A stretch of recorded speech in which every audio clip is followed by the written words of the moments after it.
Welcome to the Human Capital Innovations Podcast, your go-to source for personal, professional, and organizational growth and development.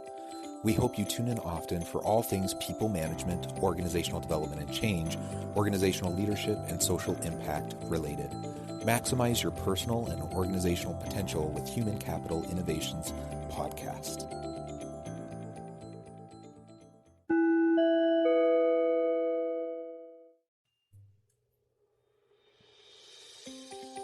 Welcome to the Human Capital Innovations Podcast. In this HCI podcast episode, I talk with Dr. Francois Booker-Drew about bonding and bridging capital in organizations as they connect to diversity and inclusion in being a successful leader.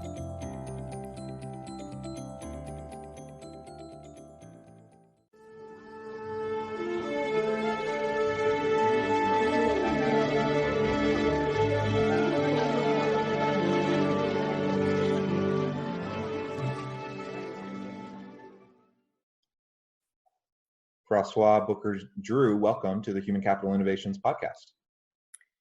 Thank you for having me. I'm really pleased to have the chance to talk with you today.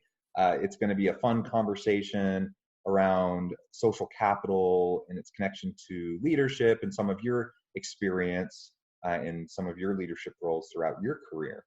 As we get started today, I want to just briefly share with the listeners Dr. Francois' bio. She is the founder and CEO of Solstice Consultancy, specializing as a partnership broker and leadership expert for companies and organizations to thrive with measurable and meaningful impact. She also is the VP of Community Affairs and Strategic Alliances for the State Fair of Texas. Dr. Booker-Drew is a passionate philanthropist and co-founder of Heritage Giving Circle. Her connectivity, expertise, notable research is highlighted in quotes and profiles in major media such as Forbes, Huffington Post, Bustle, Aussie, and other outlets around the world. As a professional speaker, she educates and expands upon various subject matter such as social capital and networking, leadership, diversity, and community development. She is well regarded by national and international audiences and served as a workshop presenter at the United Nations on the access to power. Again, thank you so much for joining me. What a tremendous background. I really look forward to our discussion and learning from you and gaining some of your insights as it relates to leadership, social capital, and diversity, and all of these different topics. Well, thank you for having me. I'm excited to be here to share. Looking forward to the conversation. It's always wonderful when I can share more about what I love. Yeah, excellent. Before we really launch into the conversation, is there anything else about yourself or your background that you'd like to share with listeners? No, I think you've given me a great introduction. So thank you. Good. Okay, well, so let's start with social capital. Why is social capital so important to you personally, but also just to everyone? And why is it such a common theme in your life and your work? You know, social capital is something that we all have, but I don't think we are intentional about the ways in which we develop it. You know, especially now during COVID, it is so important for us to think about not just this ideal of social distancing. I cringe when I hear that because it really is physical distancing. We need social connections. And social capital really is about associations, relationships, our networks. And so the term was coined early 1900s by a gentleman by the name of Hanifin. And he saw these parents talking in a parking lot. And it was just an area, I'm calling it a parking lot, but talking and really sharing information. And the term has moved throughout history where you see it show up in economics, where you see it appear in conversations around urban planning, but it really is looking at the way in which we use our networks as a form of currency.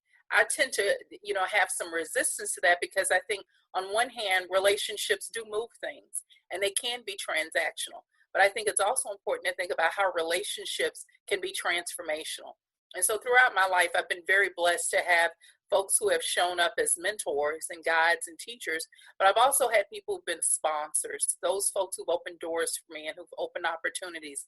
And I think it's, even more so now in the situation we find ourselves in, that it's important that we start thinking about the ways that we're leveraging our existing relationships, but more importantly, how are we building networks that both are bridging and are bonding? And what that basically means is it's easy for us to connect to people that are just like us, because same is safe. And that's a bonding social capital. But the goal is ultimately, how do we get people to start thinking about this ideal of bridging social capital? What does it mean to connect to people who are different, not just race, but ideology, who are different in the ways that they see the world? Because that's when we get rich information that we can use to help benefit our lives, both personally and professionally. I love that. I love differentiating the bonding versus the bridging social capital. And I mean, we all know the importance of networks, and we know the importance of relationships in the workplace, just in terms of effective collaboration, but also access to power and the opportunities and to be able to get ahead in your career. So, I mean, everyone knows that. There's no question about the value of those connections, but I really like how you break it apart and you focus on the bonding versus the bridging social capital. And that's so, particularly relevant today, given all of the work that organizations are trying to do around diversity and inclusion, and within this current kind of broader social and political context, with the Black Lives Matters movement and all of the attention that is being brought to race relations and to systemic issues around inequality. So it's super important that we look for ways to bridge across networks. That has meaning for diversity and inclusion, but that also has meaning for just effective organizations that bring in diverse people with different backgrounds, different ways of thinking and seeing the world, different framings, and that enriches the workplace. But it also connects us individually outside of our more insular kind of bubble of, like you said, we tend to be around people who are like us because that's what's comfortable, that's what we're used to. And if we don't really actively try to push out the edges of our bubble through this bridging capital approach, then ultimately over time, we'll just become increasingly locked in to our own echo chamber, and that will hinder our ability to be successful in our careers. Well, and it's also helping people be comfortable with moments of cognitive dissonance, which is something that I'm constantly pushing people about. It is being okay with, and I tell my daughter this, with multiple realities existing at the same time. So I can be right and you can be right too. And not going, no, it's either or, and you have to be wrong because I'm right. Helping people understand this idea that both and is okay.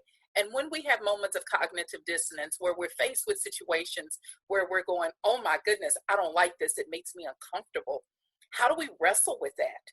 And I think what we have to pay attention to is our identity is tied to those things that we believe. And so when we are confronted with ideas that are very different than our own, it's so easy to run and go, no, that can't be correct, because then it's challenging the narrative that we've said for years that these values are right. Instead of going, let me wrestle with the discomfort that this moment of cognitive dissonance is bringing to me, and why do I feel this way? And I think for many of us, we run. There was a study Gallup did some months ago where they were talking about you're starting to see more polarization, because when people find in their communities that they don't have a lot of people who have the same political ideology they do, they tend to retreat. And that's problematic because it does create these silos and it creates polarization. Instead of people going, so why does it make me feel uncomfortable to hear this person who has a different point of view? And how do we create these safe spaces for people to begin to listen and wrestle in that uncomfortableness together? I love that. I mean, the world is complex. Excuse me. There's lots of ambiguity. Very few things are black and white. In my opinion, at least. It sounds like you agree. And it is about the wrestle. It's about the uncomfortable spaces and the ambiguities, and the nuances. And people need to learn how to be comfortable and thrive in that environment. And frankly, the average person isn't really. Yes. And so, but they can become that way.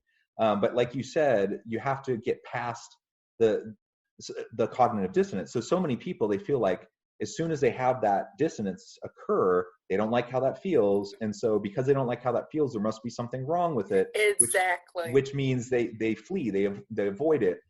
From a religious standpoint, they think, they otherize people. And so they're saying someone thinks differently than I do in terms of belief. So I'm good, they're bad, right? And we do the same thing politically, rather than engaging with the complexity. And so confirmation bias plays in, and we just need to learn that we all have those biases, and that we can, as long as we're proactive about it, we can check ourselves and we can kind of push ourselves out of our comfort zone so that we have a chance to really learn and grow. But this is the thing with that, and I totally agree. It shows up in our leadership. So those personal difficulties that we have show up in our workspaces, and it shows up in the way that we relate to people. So when we're not wrestling with those moments and questioning why we believe the way that we believe, it impacts other people, and it impacts the way that we connect to people. It impacts our relationships. I'm really big on this idea of relational leadership because I love thinking about ways in which we work with people to make them the better version of who they are, because we can get so much accomplished when we're able to tap into that. It takes time. And it's so easy quite often to look at people for the functionality that they provide and perform versus looking at the totality of a person and saying, if I'm able to work with all of this, oh my goodness, what can they produce? And I don't think we recognize that those biases and all those things come and show up in not just our workplace, but the way we tell our stories about ourselves, the way that we talk about other, the way that we lead, whether it's in our home or on the job. All of that manifests itself. I completely agree. Very well said. And so the challenge, I guess, becomes, again, like you said, whether it's in the home, whether it's in our communities, in the workplace, whatever, all of this applies. But let's focus in for a moment on the workplace. And if we're talking about effective leadership, does your framing of social capital and this idea of bridging capital, how does that feed in to your conception of effective leadership? You just mentioned relational leadership. I like to think about it in terms of servant leadership. I think there's a lot of connection between the two. What does that mean in practicality as leaders try to lead? And this is going to sound so backwards. It starts with self. I am really big on creating spaces for reflection.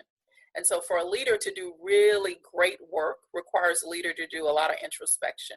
One of the most profound experiences I had, and I was talking to a group about this yesterday, was I did what was called a reflective leadership essay. I started from the beginning of my life with my parents being the first set of leaders that I had, and went through my experiences growing up in a Baptist church in the South, and all of these different experiences of leadership and how those things frame me, because we don't recognize that is so much a part of our journey, and it manifests in the way that we connect to other people. And so I think for effective leadership to begin, leaders always have to do self-examination. And I talked about, there's a book by Amanda Sinclair where she's saying, she examines the leaders of WorldCom and Enron, and she said one of the things that they did was they did not pay attention to their childhood traumas. And as a result of them not having spaces for introspection and checking, as you said, these kind of feedback loops, what happened was they made the lives of all those that were working for them miserable. I mean, look at what happened to the companies and people's retirements. And so if we don't deal with ourselves first, it is going to impact the way that we lead people. So number one is paying attention to how you show up and who you are. And then I think the second piece to effective leadership is, how do you create these spaces within your company where people are safe and can talk? I'm not saying become a therapist and you're singing Kumbaya and holding hands and everybody's crying and doing We Are the World. That's not what I'm suggesting at all, but it is creating spaces where there are opportunities for learning, And how do you create this kind of learning environment where you're having cross-pollination of your teams talking and sharing information? I think it is creating those spaces that are safe and always having the room for immediate feedback and course correction. And a lot of companies, what I find is we wait until it blows up and then we go, oh God, we got to do something, when there were all these moments for feedback and course correction that as leaders, we didn't take the time because we didn't want to hear it. We wanted to get it done.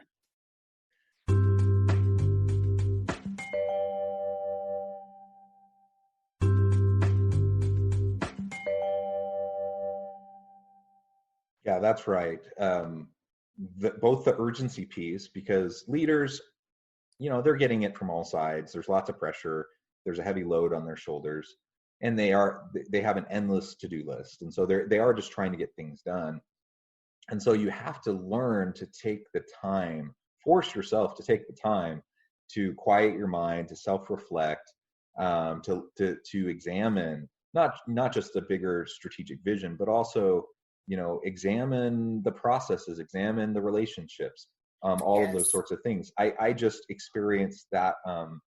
I had a pretty intense experience at an organization recently, where I observed this happening in real time, and giving people the benefit of the doubt. I'm assuming that no one had like any intentional malice towards the other parties, but basically there was a systematic set of problems that over the course of a year and a half, 2 years, had really dire implications for a bunch of different individuals.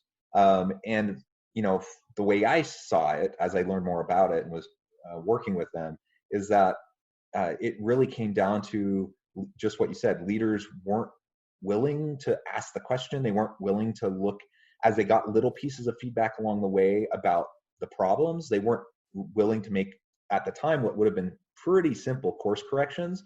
And instead, it just kept on diverging and going down this path until you're a year and a half, 2 years down the road, and it's this major issue, and everyone's scrambling to try to resolve it. And that's what we want to avoid. I mean, the same thing happens in relationships at home, right? Yes. When you have marital discord, it happens because people aren't communicating, because you let little things fester and eventually it blows up. The same thing happens in the workplace, even if everyone has good intentions. So we can't just take it for granted that our good intentions will lead to good outcomes, because a lot of times it doesn't. And that's the thing, is that I don't think people see the parallels of where and how you show up, because how you're handling things at home, you often bring that same baggage with you in the way that you deal with things at work. And so that's why the reflection piece is so important. And leaders have to understand not only their own stories, organizations, just like you told, have stories. So for that to even happen within an organization says that there may be a culture that exists where just do the work, don't say anything about it, just get it done. And it's important for leaders to understand those stories and what I call those kind of water cooler conversations that organizations have, where it may not necessarily be the values that are listed in the elevator, but it's this undercurrent of how they do business, and really beginning to dissect that and pull that apart as to why do we only hire certain people? Why is it that if I speak out, there's retaliation, or I get the cold shoulder, and really beginning to dissect the stories of organizations, because it has such an impact on even how a leader will show up. You could have the best leader come into an organization, but if it's toxic and there's a culture that does not allow people to grow, that leader will only be able to do so much. Absolutely. Yeah, there's always trade-offs, and there's always balancing, and there's only so much we can do. So again, intentionality, being proactive, being thoughtful, putting our attention and priorities on this, I think is really, really critical. I'd love, in our last bit of time together, to now go into some of your practical experience that you've had. You've had a tremendous career, and I'd love to hear a little bit more about your role as VP of Community Affairs, and some of the leadership lessons that you've had there. So I started in 2016 at the State Fair of Texas. I had been at World Vision as National Community Engagement Director. And so I had a team across the country, and it was something managing a remote team that was spread out all over the place. So I learned a lot about creating these safe spaces so that you could build trust, so your team could work with each other. And so when I went to the State Fair, we really didn't have a department that was focused on community affairs. We were getting a lot of attention from the media because it's this huge organization that in 24 days makes millions of dollars. And the community that we're located in had some issues in terms of having access. And so I came in, and the first thing that I did was listen. And that was very valuable. I did not want to take for granted that I knew the community. I had worked there, my church is there. I have a lot of relationships in that area. And it would have been very easy for me to walk in and start developing programming and structures based on what I thought. But I took several months to go around and listen to people. And I'll never forget one of the ladies who at that time was in a political office, good friend of mine. She went off on me, and I sat there and I was like, okay, explain to me why you're so angry. And she said, I never had access before. And that was another important lesson to me, is that quite often when people are angry, it is an issue of I have not been heard, and I don't feel like I have access to people who are going to do something. And so in making myself available, that was huge in terms of turning the way people started to see the organization, because people had access now.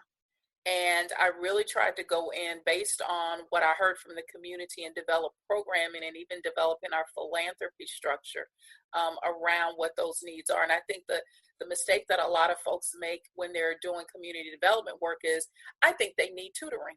And you make these assumptions without actually listening to people and beginning to see that the issues quite often that you think exist, it's something much deeper. So in our community, it wasn't necessarily that kids needed tutoring. They need internet access.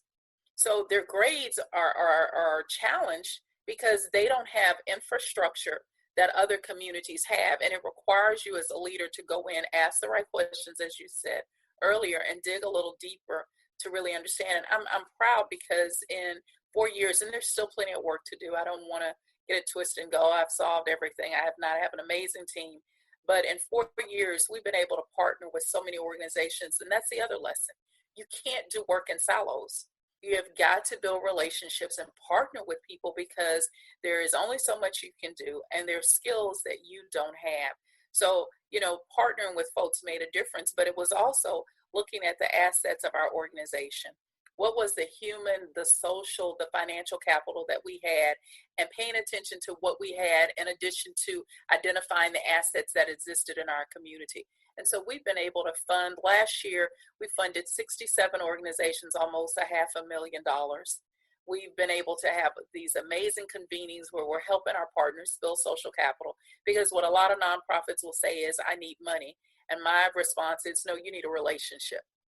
And so if we can help connect you to resources through relationships, we know relationships make things happen. And so that's really been the story of my work, is building relationships, partnering well, listening well, so that we can, begin to at least move the needle toward making a difference. I love that. I love the community orientation. I love the listening, going in and asking the questions, listening to the living experts, rather than trying to impose our own framing, our own preconceived notions onto those we're trying to serve and lead. And I think there's a lot of implications of that for organizations. You're talking about community development work at the moment, but as we're leading teams, it's the same thing. And Yes. So, oftentimes you'll have like a new VP will come into an organization, or a new CEO, and it's not uncommon for them to go on what they call a listening tour. And they'll go around and they'll go to the different divisions, the different departments, and they'll try to better understand the organization. And I think that's powerful when it's done authentically. I don't know if you've seen it. I've definitely seen it where people do quote unquote listening tours, but it's really a name only. It is. Because they just want that perception that they're listening, but they're not actually listening. And employees know the difference. So you have to be authentically listening. You have to be authentically seeking to build those relationships with the intent to understand, not the intent to or affirm your agenda. Exactly. Which I was is on a often what call, happens. Yeah. and it's true. I was on a call, and I thought we were going to share what we were doing, and it was really someone telling their plan. And I was thinking, wow, that happens so often in communities is we walk in and go, this is what I'm going to do. I want you to buy into it and say you like it. And then we're upset when people don't. We say they're apathetic. It's not that they're apathetic. It's because they weren't given the opportunity to buy into it. Well, yeah. And again, people know the difference, and it only, you might get away with it once or twice, maybe, but after there's a pattern of that kind of behavior, then people just shut down. They're not going to think outside the box. They're not going to be creative because it's all about self-preservation at that point. They're just waiting for marching orders. They're waiting for the leader to tell them what to do. And they don't, if they're going to go out on a limb to kind of do their own thing or propose their own idea, they could get shot down. And so the quickest way to stifle innovation and creativity and productivity is exactly like you just described. It's to come into those types of meetings with an agenda already in place. And it's one of my pet peeves. It's one thing if a leader just sends out an email or they have a meeting and they just say flat out, this is a meeting for me to tell you where we're at and what we're doing. That's one thing. When they say it's a meeting where we're going to have a discussion and we're going to try to brainstorm and we're going to try to come up with solutions, but they've already decided what they want to do and they just come to the meeting and try to force it on everyone. And then they wonder why people aren't contributing. Exactly. I mean, I just don't know what to do with that. So it is pretty frustrating. Well, it has been a real pleasure talking with you. We're drawing close to the end of our time together. But before we leave, I do want to give you the last word and give you a chance to share with listeners how they can get connected with you, learn more about what you're doing. So you can get connected to me on LinkedIn. I'm Francois Booker Drew. It's easy to find me with this name. So definitely reach out to me. You can email me at info@drfrancois, FROSWA.com. And I answer emails. And I've just finished my third book called Fly Away, which is a book of lessons for my daughter as she was transitioning to college. And so just trying to build momentum around that and share the story of what do you do when you're dealing with change. Even in going to college is a change management process. And so I'm finding more and more ways to share with people how you can deal with change, whether it's in your personal, professional life, and how relationships are really at the core of it. I love that. And I hope listeners will reach out, get in touch, check out your book. I think you have a lot of really great insights, and leadership isn't necessarily rocket science. There's pretty foundational principles that if you just start to try to put into practice today and make small steps, towards improvement, have a growth mindset, then you can do it, and you can become one of those great leaders that everyone loves to work with and for. Yes. So thank you so much for all of your insights today. And I hope everyone has a wonderful rest of their day. Stay healthy and safe. And I hope everyone has meaningful experiences at work. Thank you.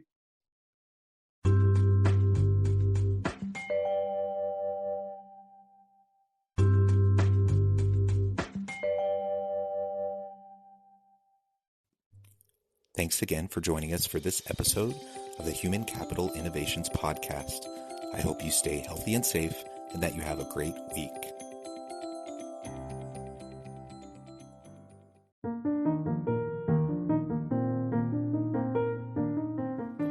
Check out our new weekly LinkedIn newsletter, Alchemizing Human Capital, exploring industry trends via original research and interviews with executives and thought leaders from across the globe.